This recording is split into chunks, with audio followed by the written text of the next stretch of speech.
મિત્રો, આજે આપણે વાત કરવી છે મહાભારતની.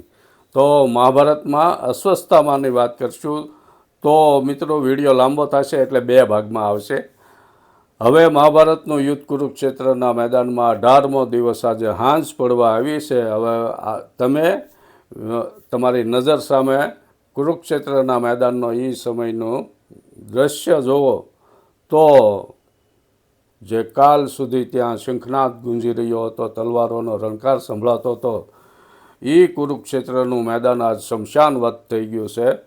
ચારે બાજુ સૈનિકોના મૃતદેહો રજળી રહ્યા છે. ઘોડા, હાથીના મૃતદેહો જ્યાં ત્યાં પડ્યા છે. તૂટેલા રથો પડ્યા છે અને લોહીથી ખરડાયેલી માટીમાં દુર્યોધન તેની જાંઘો તૂટી જવાથી જે ભીમે ગદાથી એમના જાંઘ હાથળ તોડી નાખ્યા હતા અને લોહી લુહાણ હાલતમાં દુર્યોધન પડ્યો છે. કણસતા કણસતા એની આંખોમાં પરાજયની આગ ભભૂકી રહી છે. એવા સમયે ભગવાન કૃષ્ણ દુર્યોધનની સામે આવે છે અને મંદ મંદ હાસ્ય કરતા ઊભા છે.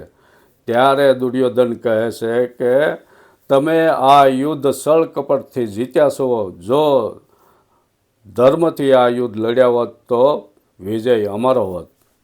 ત્યારે ભગવાન કહે છે કે દુર્યોધન, તારી એક ભૂલના હિસાબે યોગ્ય સમયે યોગ્ય માણસને જો તે કમાન સોંપી હોત તો આ યુદ્ધમાં વિજય તારો હોત. ત્યારે આ દુર્યોધન કહે છે કે એ કોણ? ભગવાન કહે, તારી સેનામાં તારી પાસે એક એવો યોદ્ધો હતો જે સર્વનો કાળ હતો, કાળના પણ કાળ, અને રુદ્રનો અંશાવતાર એવા અસ્વસ્થતામાં જેણે ત્રિનેત્ર હતું, એને કપાળમાં પણ એક નેત્ર હતું ને એ રુદ્રના અંશાવતાર હતા. જો તે અસ્વસ્થતામાં ને કમાન સોંપી હોત તો 18 દિવસ તો શું, એક દિવસ નહીં પણ એક દિવસના એક પ્રહારમાં તું આ યુદ્ધ જીતી ગયો હોત.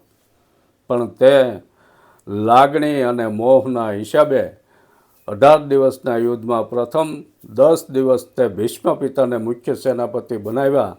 ભીષ્મ પિતાના હૃદયમાં પાંડવો પ્રત્યે અપાર સ્નેહ અને પ્રેમ હતો. એ કોઈ દિવસ પાંડવોનો વધ ન કરે. 10 થી 15 દિવસ જે 5 દિવસ તે ગુરુ દ્રોણને મુખ્ય સેનાપતિ બનાવ્યા, જેનામાં શિષ્ય પ્રેમ એટલો બધો હતો કે એ પાંડવોનો વધ ક્યારેય ન કરી શક્યા હોત.